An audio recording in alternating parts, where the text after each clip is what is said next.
जय करौली सरकार की। सबसे पहले मैं धन्यवाद देना चाहूँगा इस चैनल को जिन्होंने मुझे आप लोगों के सामने प्रस्तुत कर दिया है। और दूसरा धन्यवाद दूंगा मैं हमारे महावीर जी चालक महोदय राजस्थान रोडवेज अजमेर से, जिन्होंने मुझे इस दरबार का रास्ता दिखा दिया और मैं यहाँ तक पहुँच गया। क्या नाम है और कहाँ से? मैं राजस्थान रोडवेज में हूँ, अजमेर में मेरी पोस्टिंग है। युधिष्ठिर शर्मा मेरा नाम है, गोत्र भारद्वाज सारस्वत हूँ। लेकिन ब्राह्मण होने के नाते जितने भी मैंने पहले काम किए मुझे लगा सब मैंने बेकार ही किए। माँ की भी स्तुति में पहले करता था और मुझे मेरे फूफासों को मैंने गुरु धारण किया था उस टाइम, पर वो अपूर्ण गुरु थे, मैंने उन्हें छोड़ दिया। यहाँ पूर्ण गुरु की शरण में आ गया और जो कुछ परेशानियाँ थी वो ऐसी थी कि मैं कुछ कह नहीं सकता उन परेशानियों के लिए, सिर्फ फील कर सकता हूँ। मन में दोहराऊंगा तो मुझे फिर वो स्मृतियाँ याद आएंगी। लेकिन ये है कि हाँ, कोई स्मृतियाँ याद नहीं आएंगी। आज तो हमारे साथ ये है कि जो स्मृतियाँ निकालेंगी वो आज लास्ट में निकल जाएंगी। अच्छा, खत्म हो जाएंगी। बेटे को पेशी आती थी, करीबन 1 साल से बेटा परेशान था। मैं यहाँ आया, पहली बार पत्नी के साथ घूमकर चला गया, सिर्फ अर्जी करके चला गया, बंधन भी नहीं लेके गया। संशय था मन में, पता नहीं होगा नहीं होगा। दूसरी बार बेटे को लेके आया, हम दोनों पति पत्नी वीडियो देखते थे, बेटा उसको सुनता था। एक बार बेटा आया, बोले मेरे को वीडियो सिखाओ, मैं उनको वीडियो दिखाई और बेटा रोने लगा, बोले बाबा मेरे को आज ही ले चलो। मैं कहा बेटा अमावस्या में चलेंगे, उससे पहले नहीं चल पाएंगे। बोला नहीं आज ही ले चलो। मैं यहाँ आया, बाबा के सामने मैं रोया। मैंने बाबा को ये कहा कि बाबा मेरे बेटे में जो भी है वो मुझे दे दो, मेरा बेटा इसको सहन नहीं कर पाएगा। और बाबा ने मेरी सुनी, मेरा बेटा उसी टाइम ठीक हो गया और जो कुछ मेरे ऊपर था मैं उसे झेल कर मजबूती से उसको टकराता हुआ मैं आगे निकल आया। उस समय ठीक हुआ बच्चा हाथों हाथ ठीक 15 मिनट के अंदर। 15 मिनट में मैं कह रहा हूँ, बाबा ने तो 2 सेकंड में कराऊंगा ठीक। मैं कह नहीं सकता इस दरबार की, तो मैं शब्दों में बयान नहीं कर सकता दरबार के बारे में क्या है क्या नहीं। बाबा की इतनी असीम कृपा है। एक दिन मैं बच्चे का सेठ मेरे साथ आया था, बोलने लगा कि ट्रेन की टिकट है, आप लोगों की तो स्लीपर की है, मेरी एसी की है। अजमेर से भी वो कहने लगा, यहाँ पे भी कहा, मेरे कान पक चुके थे उसकी बात सुन सुनकर। और बाबा ने ऐसी सुनी कि हमारे को 3rd एसी के टिकट में कन्वर्ट हो गए, हमारे सारे 8 टिकट जो स्लीपर के थे। मतलब वो जो मालिक था वो ट्रेन एसी में आ रहा था, आप लोग स्लीपर में थे, वो बातें सुना रहा था कि मैं तुम लोग स्लीपर, कटाक्ष कर रहा था हमारे ऊपर कि आप लोग इस काबिल नहीं हो कि आप एसी में आ सको। और बाबा की कृपा ऐसी हुई कि हम सब एसी में आए। जो स्लीपर की टिकट थी वो एसी में कन्वर्ट हो गई सारी 8 टिकट। ऐसा कैसे पॉसिबल? रेलवे की गलती हुई, बाबा की कृपा हुई, मैं नहीं कह सकता, ये तो बाबा की कृपा ही है। रेलवे को गलती करवा सकते हैं बाबा जो ट्रेन को रोक सकते हैं। वो जब वो उस मालिक ने सुना तो उस मालिक को कैसा लगा? उसको नींद नहीं आई, पूरी रात एसी में छटपटाता रहा, परेशान होता रहा। मतलब उस रात उसको एसी में गर्मी लग रही थी। जी यही कह सकते हैं। मेरे अधिकारी से ये शब्द कहे थे। मेरे एक मित्र ने, जो मेरे साथी हैं, उन्होंने कहा था, मेरी बुराई कर रहा था और खुद की बड़ाई करे जा रहा था। मैं सुनता रहा काफ़ी देर तक, जब मुझे बर्दाश्त नहीं हुआ तो मैंने साहब को सिर्फ 2 शब्द कहे। मैं कहता 2 शब्द कहूँगा। बोले क्या? आप मेरे अधिकारी हो और रहोगे, लेकिन एक चीज़ मैंने दिल की बता दूं आपको। बोले क्या? कि आप मेरे बेटे तुल्य हो, मेरे बेटे बराबर हो, मैं आपको अपना बेटा मानता हूं। और साहब ठाके मार के हंस गए और वो मेरा बंदा जो है वो निकल कर कमरे से बाहर चला गया। इससे बड़ी बाबा की कृपा और क्या होगी। सरकार की जय। बाबा को भी घर पे बिठा के आ गए, हमारी ट्रेन रुक गई। हाँ, ये तो मैं बोलना ही भूल गया। अभी जब यहाँ आ रहे थे तो कुछ रिस्क पड़ा था घर पे, तो मैंने कहा यार ये रिस्क घर पे पड़ा हुआ है, बाबा को बोलता हूँ, माँ को बोलता हूँ, यहाँ रक्षा करेंगे और हम चलते हैं। वहाँ आए तो 2 घंटे ट्रेन लेट। फिर बताया अनाउंस हुआ 1 घंटा लेट है ट्रेन, और मेरे दिमाग की बत्ती अचानक जली। मैं कहा ये क्या किया मैंने? बाबा को तो मैंने यहाँ बिठा दिया, गुरु दीक्षा में देगा कौन? मैंने कहा बाबा माँ आप दरबार पधारो, हम भी आ रहे हैं, गुरु दीक्षा लेनी है हमें। घर का तो आप सर्वव्यापी हो, वैसे ही इसकी रक्षा हो जाएगी, मुझे इसकी टेंशन नहीं है। और ऐसा बोलते ही आप विश्वास करें, ये लाइट जल रही है, ये लाइट जल रही है, ये मेरी बिटिया बराबर है।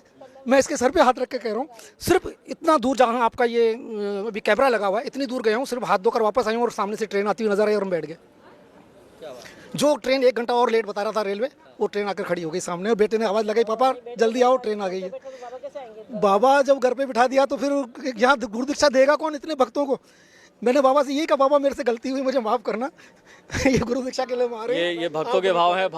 गुरु बाबा तो सर्वत्र है, हर जगह व्यात है। सर्वत्र है। बाबा घर पर रहते हैं तो ये लगता है अच्छा लगेगा, बाबा मेरे यहीं पे रह जाएंगे। फिर मेरे साथ मैं कहती हूँ बाबा आप चलो मेरे साथ करौली से। अच्छा एक चीज भाई जी, मैं पिछली बार जब मैं आई थी ना, तो मैं मेट्रो में थी, 15 मिनट रह गए थे, मेरे बच्चे और भी पहुंच चुके थे स्टेशन पर, सिर्फ 15 मिनट रह गए थे।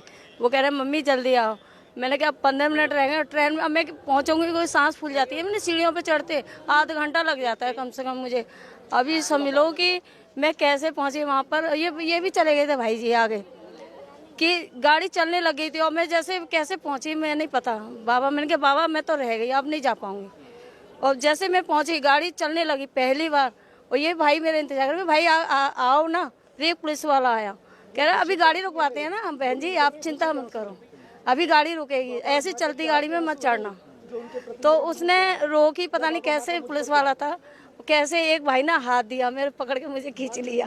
फिर पीछे से ये भाई भी चढ़ गए गाड़ी में। ये तो उस दिन तो मुझे बाबा पे इतना मतलब वो था कि साथ में मुझे बाबा छोड़ने वाले नहीं है। ट्रेन चलने के बाद रुकती हाँ नहीं, लेकिन जी। उसके बावजूद भी और ट्रेन रुकी है।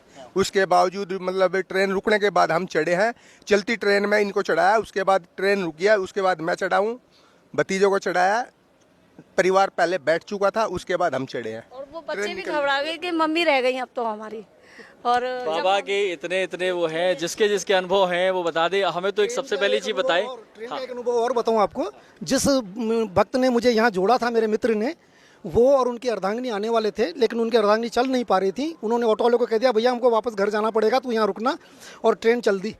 और अचानक ही ऐसा हुआ कि मेरे दिमाग में मैं कहा यार चैन पुलिंग कर देते हैं, लेकिन चैन पुलिंग करी नहीं, सिर्फ उसको हाथ ही लगाया। पास वाले डिब्बे से एक मुस्लिम समाज का बंदा था, उसने ट्रेन चैन खींची और दंड उसके ऊपर आया 1000 रुपये का, और वो ट्रेन में चढ़कर हमारे साथ आ गए। ये बाबा की कृपा, ये बाबा की कृपा। भाई जी अभी मैं आई नहीं, तो मैंने टिकट लेने के लिए गई थी, तो उन्होंने बोला कि बहन जी कोई टिकट कंफर्म नहीं है, आज टिकट नहीं होगी। मैंने चाहे कुछ भी हो जाए, मैंने आज मैं जाऊंगी। तो स्टेशन पे आई, मैंने बाबा से कही बाबा आप चलो, और अगर टिकट वाला आता है तो मैं टिकट बनवा लूंगी, चाहे जो भी कितने भी पैसे लगे। लेकिन मुझे सीट भी मिली, और क्या कहते हैं ना, कोई टीटी कोई भी नहीं आया चेक करने के लिए। मैं सुबह जब मैंने देखा तो कोई आया ही नहीं, और मैं आगे बिना टिकट के। एक चीज तो हम लोग पूछना चाहेंगे। बड़े भक्तों के वो क्वेश्चंस आते हैं कि दरबार में लोगों को राहत नहीं मिलती। अगर हम लोग 100% में बोले, 50% के एवब किसके रिजल्ट्स हैं? 100% किसके आ गए रिजल्ट्स में? अगर सबके रिजल्ट्स आ गए जी, जो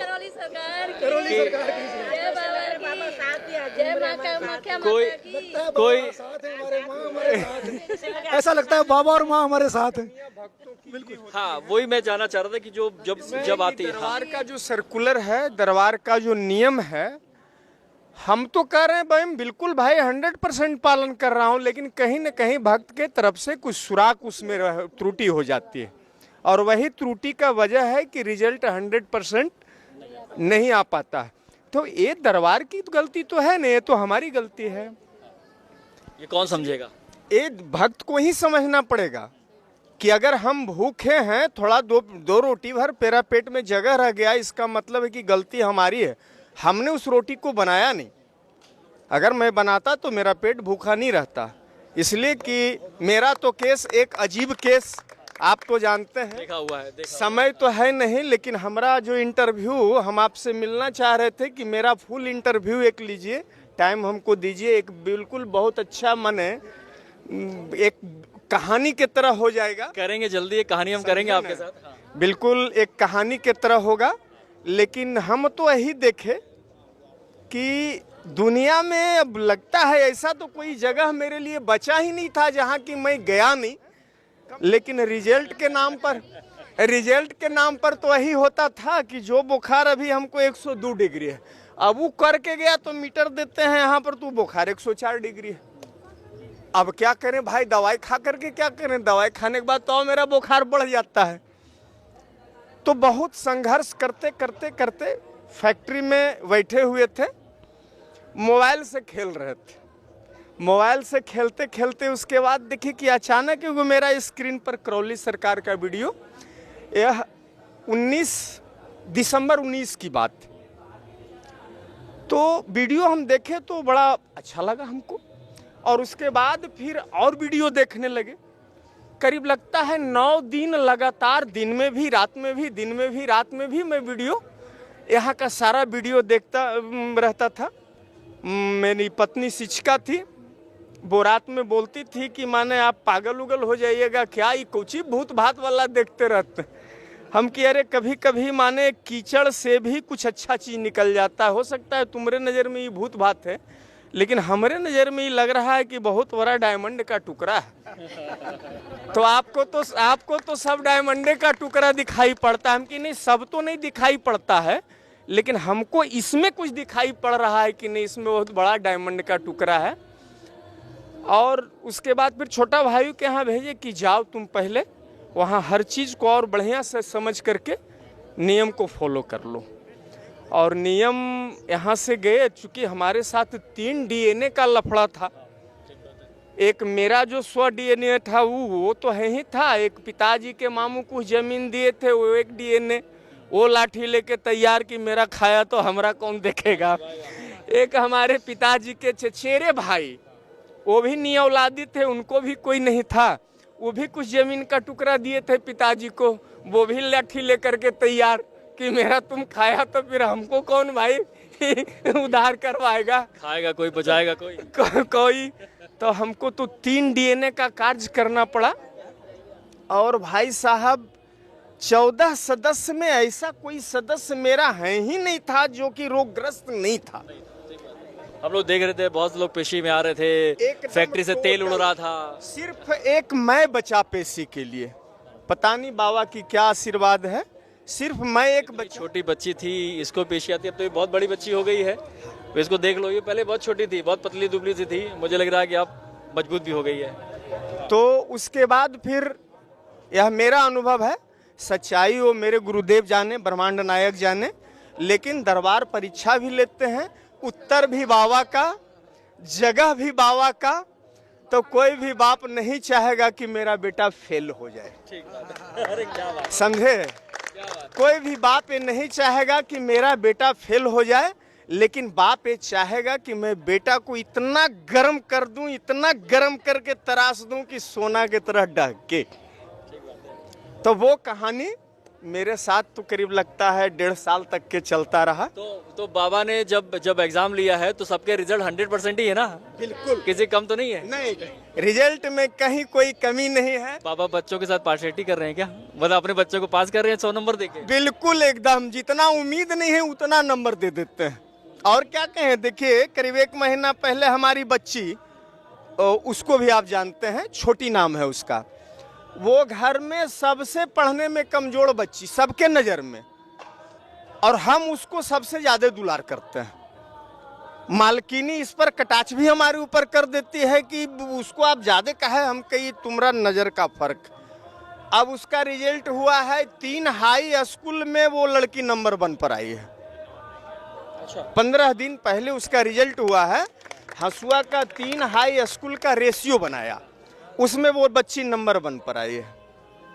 मालकिनी को मैंने कहा कि बताओ भाई मेरा प्यार झूठा है या सच्चा है उस बच्ची के प्रति, अब इसका जवाब तुम दो।